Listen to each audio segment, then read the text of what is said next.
صوفی تو خیر آخرت کے بھی اہل نہیں ہیں، بلکہ وہ صرف اللہ کے طالب ہیں، لیکن بہرحال اہل دنیا اور اہل آخرت دونوں ایک ہی گروہ میں شامل ہوتے ہیں۔ ان میں اور دنیا داروں میں فرق یہی ہے کہ دنیا داروں میں روحانیت کا شوق نہیں ہے اور اللہ کے قرب کا شوق نہیں ہے۔ یہ نمایاں فرق ہے۔ ان لوگوں کی ایک قسم کی طلب ہے اور ایک فکر رہتی ہے کہ کسی طریقے سے اللہ تعالی ہم سے خوش ہو جائیں، وہ اسی کے پیچھے لگے رہتے ہیں۔ جو لوگ صرف دنیا کی اغراض کے لیے آتے ہیں تو خیر وہ بھی ایک طریقہ ہے۔ ان کے لیے کہا جا سکتا ہے کہ انہوں نے یہ پہچان لیا کہ بزرگوں کی دعا مستجاب ہوتی ہے، جنہیں اللہ تعالیٰ سنتا ہے۔ وہ لوگ ہیں جو اس پورے راستے کو حصول مقصد کے لیے صرف ایک ذریعہ بنا لیتے ہیں۔ وہ لوگ سمجھو ادنا حاضرین میں شامل ہیں۔ اصل حاضری وہ ہے جو مقصود بالذات ہے۔ کوئی دنیاوی مقصد حاصل کرنا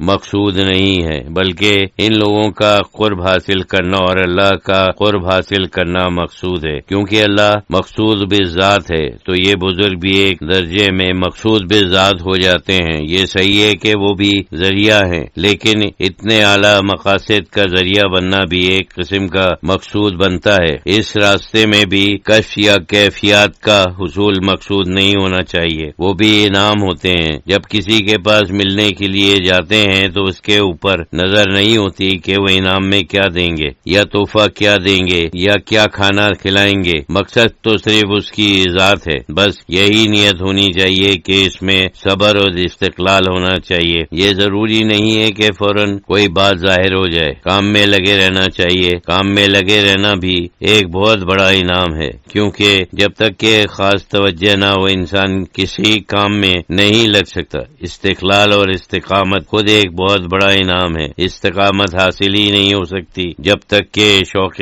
توفیق الہی نہ ہو۔ اس وجہ سے کہتے ہیں کہ اگر کسی چیز کے اوپر استقامت حاصل ہو جائے تو سمجھو یہ اس کی مقبولیت ہے، یعنی وہ عمل قبول ہو گیا ہے۔ اگر قبول نہ ہوتا تو پھر استقامت حاصل نہ ہوتی۔ اس کا مطلب یہ ہے کہ ہم شریعت میں تو ہیں لیکن ہماری توجہ اس طرف ہے۔ شریعت ہمارے لیے ان لوگوں تک پہنچنے کا ذریعہ ہے، وہ تو مقصود بالذات نہیں ہے۔ علماء ظاہر کے لیے یہ مقصود بالذات ہوتی ہے۔ علماء ظاہر شریعت کو مقصود بالذات بنا لیتے ہیں، پھر لوگ شریعت اور طریقت کو الگ الگ سمجھنا شروع کر دیتے ہیں، حالانکہ شروع میں یہ بات نہیں تھی۔ طریقت شریعت ہے اور شریعت کے اوپر چل کر طریقت ہو جائے گی۔ اگر نہیں ہوتی ہے تو اس کے معنی یہ ہیں کہ آپ شریعت کے اوپر نہیں چل رہے ہیں۔ جب مقصد پورا نہیں ہو رہا ہے تو اس کے معنی یہ ہے کہ آپ کی شریعت میں بھی کچھ نقص ہے، کیونکہ وہ